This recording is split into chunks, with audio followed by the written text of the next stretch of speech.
aku mau ngucapin terima kasih dulu nih buat semua pendengar, teman-teman kita juga sih sebetulnya yang udah ngasih masukan dan saran berdasarkan episode-episode kita sebelumnya. Jadi kita tuh kan available di Spotify, di Google Podcast, di Anchor, terus di Pocket Cast, Radio Public. Banyak lah, kita available di itu semua. Kita dapat masukan nggak cuma tentang kualitas suara kita, karena kita rekaman masih sederhana banget ya nih Leka, pakai handphone aja. Betul. Kita juga dapat ide sebetulnya dari teman-teman semua tentang topik-topik apa aja yang bisa kita bahas dan kita explore lebih lanjut. Karena ada juga yang bilang, kayaknya topik yang itu menarik tuh, coba dong dieksplor lebih dalam. Itu terima kasih banget. Kita akan follow up idenya. Dan kita akan explore lebih dalam lah topik-topik yang kira-kira menarik dan berhubungan dengan topik besar Siniar Anak Pulau. Di episode ke-6 kita kali ini, kita ngobrolin soal mengejar passion. Sebelumnya, menurut kamu passion itu apa sih, Vi? Passion, aku bahasa Indonesianya aja agak susah nyari padanannya. Passion itu buatku dorongan yang sifatnya intrinsik sih. Soalnya kan ada jadi ini ada hubungan sama motivasi juga ya. Kan ada orang yang motivasinya dari dalam, ada yang motivasinya dari luar gitu. Kalau dari dalam tuh ya udah dari sananya aja gitu. Tapi kalau dari luar kan misalnya karena dia dapat pujian atau dapat encouragement lah dari orang lain gitu. Kalau passion itu buatku erat kaitannya sama yang dari dalam ini gitu. Jadi sesuatu yang nggak tahu asalnya dari mana gitu, cuma emang udah kamu punya dari awal. Ya gitu aja sih buatku. Kalau menurutku passion itu lebih ke apa yang buat kita energize gitu ketika bangun terus tiba-tiba jadi semangat ngerjain sesuatu gitu. I have to say my early 20s itu I was so obsessed with mengejar passion ini. Aku selalu ngerasa kalau passionku itu related sama creating something gitu ya, menggambar, melukis gitu. Jadi waktu itu ketika aku masih kerja di suatu perusahaan yang gak related sama passionku, aku ngerasa kurang happy gitu loh. Dan aku pikir tadinya ketika aku mendapatkan kerjaan sesuai passionku, semua kerjaan itu terasa ringan dan tanpa beban gitu. Tapi ternyata sekarang setelah kerja sesuai passionku ya tetap aja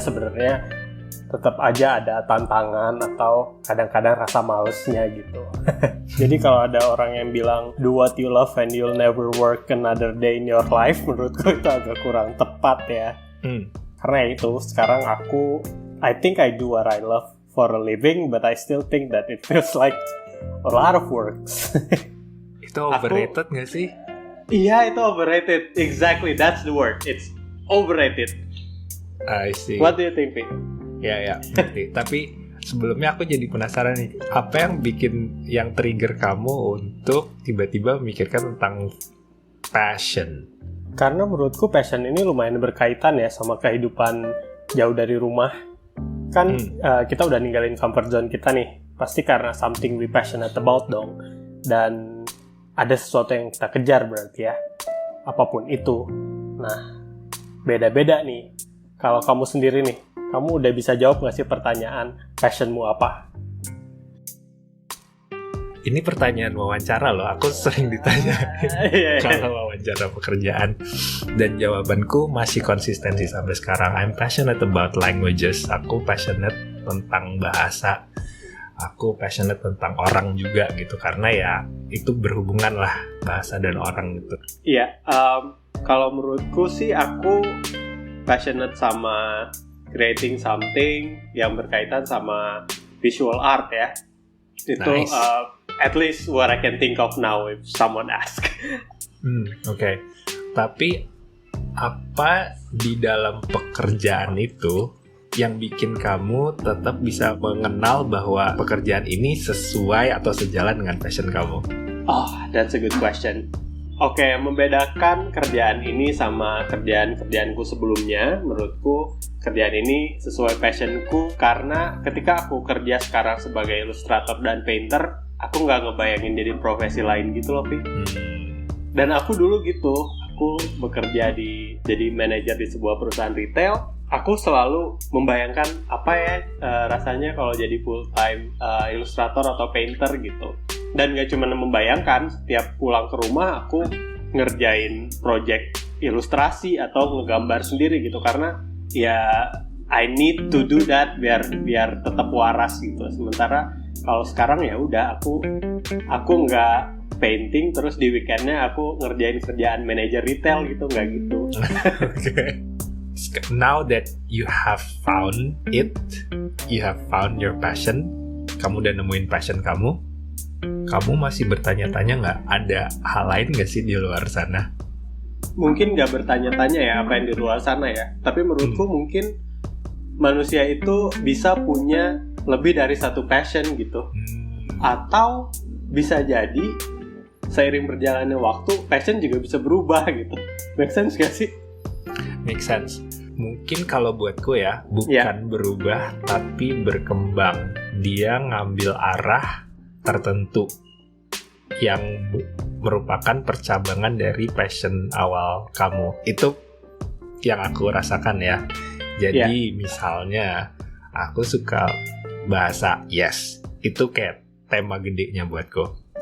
Tapi dari situ ada banyak turunannya, karena sekarang aku bekerja di industri yang sebetulnya nggak berhubungan langsung dengan industri bahasa juga gitu. Tapi kemampuan bahasaku dipakai di situ.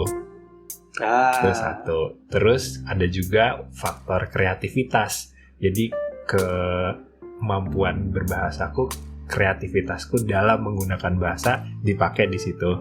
Jadi cabang-cabang dari skill yang aku punya itu ada di dalam bidang yang aku tekuni sekarang. Iya. Tapi itu gimana prosesnya, Leka? Gimana kamu bisa sampai nyaman? Sebenarnya aku nggak nyaman ya ngomong kata nyaman ya, soalnya kita nggak boleh nyaman katanya. Gimana caranya kamu bisa sampai pada titik yang ini gitu, titik nyaman kamu tanda kutip saat ini? Aku nggak tahu jawaban lain selain maybe it comes with age ya. Sebelumnya tuh memang banyak membanding-bandingkan sama orang gitu, kesuksesan itu apa. Sampai akhirnya aku nyadar kalau sekarang pasti beda gitu. Jalan satu orang sama satu lainnya gitu, dan setiap orang tuh rezekinya beda-beda. Cuman menurutku aku baru menyadari setelah beberapa tahun menjadi adult gitu, baru menyadari kalau nggak mungkin sama. Now I realize that this is my own unique path. Ya udah ikutin aja gitu. There is no way I can follow others' path gitu.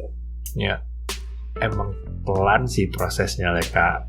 Prosesnya pelan dan lama banget gitu untuk sampai aku merasa bisa nyaman. Oke, aku suka di sini, aku bisa melakukan ini, dan aku nggak perlu ngebandingin sama orang lain karena ini cuma aku sendiri yang tahu jalannya gitu. Orang lain jalannya bener-bener beda sama aku. Ya. So I can relate. Jadi untuk persiapan episode ini aku sempat baca-baca lah ya tentang passion gitu. Di salah satu artikel yang aku baca itu nyebutin gini loh, kalau passion itu hanya untuk orang yang berprivilege gitu. Wah. I need time to digest this. Di artikel itu juga di penjelasannya juga disebutin kalau ketika misalnya kita dipusingkan dengan pikiran milih kerjaan mana yang sesuai passion gitu, itu berarti kita berprivilege gitu, karena di situ dia mencontohkan misalnya buruh gitu misalnya, atau misalnya imigran gitu, they don't have that option of choosing kerjaan apa yang sesuai passion mereka gitu. Mereka cuman ngerjain sesuatu yang ada di depan mata mereka aja gitu. Do you have any take on this?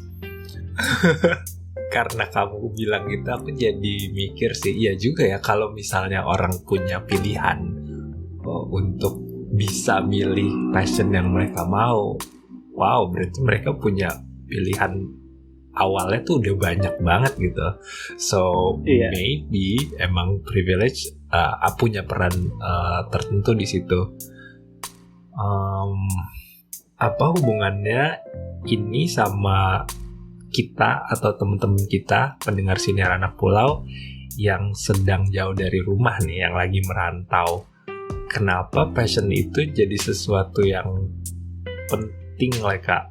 Dan apakah karena kita merantau kita jadi punya privilege, atau justru karena kita merantau kita nggak punya privilege untuk memilih passion kita?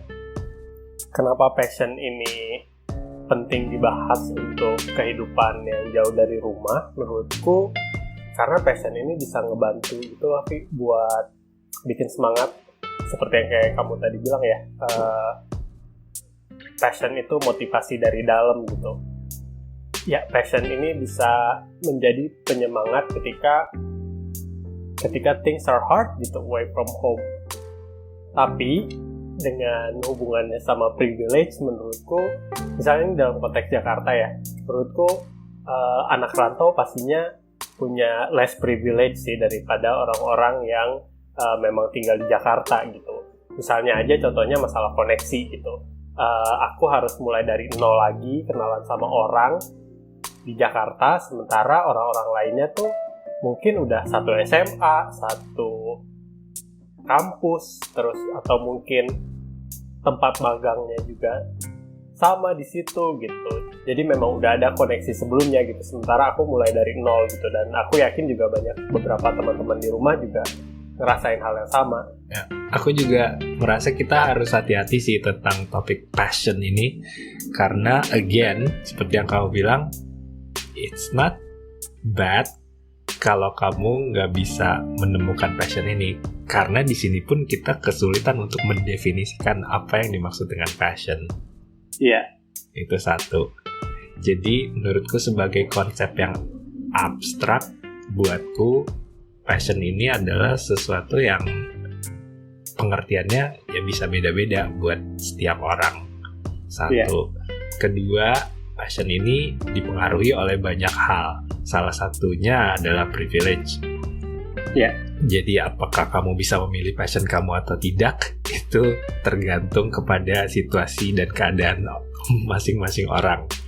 Betul. Dan yang ketiga, tadi kamu bilang dari contoh kamu, passion itu juga tergantung pada di mana kamu berada. Jadi misalnya kamu sedang lagi merantau atau lagi jauh dari rumah, jauh dari tempat yang kamu kenal, daerah asal kamu, mungkin kamu nggak punya privilege yang sama dengan ketika kamu berada di rumah gitu.